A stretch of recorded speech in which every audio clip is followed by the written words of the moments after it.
ya Rab Kabe yolları.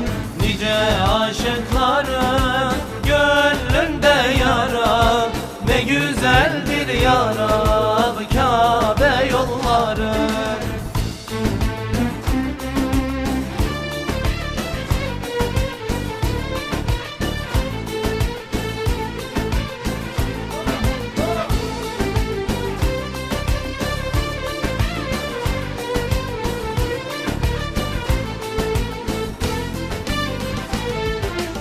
Uçsuz bucaksız çölleri aşarak, lebbeyk sedaları ile coşarak, nurlu Beytullah'a doğru koşarak, ne güzeldir ya Rab Kabe yolları.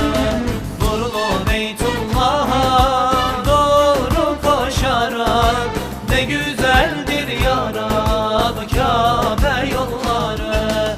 Yaklaştıkça Kabe her heyecan başlar, buğulu gözlerden süzülür yaşlar. Öyle bir hasret ki bitmeden başlar, ne güzeldir ya Rab Kabe yolları. Öyle bir hasret ki bitmeden başlar, ne güzeldir ya Rab Kabe yolları.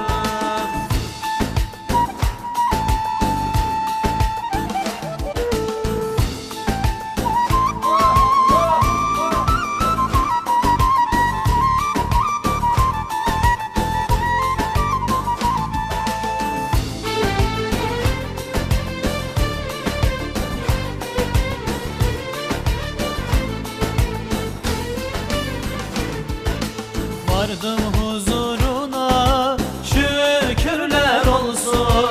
Hacerul Esved'e selamlar olsun.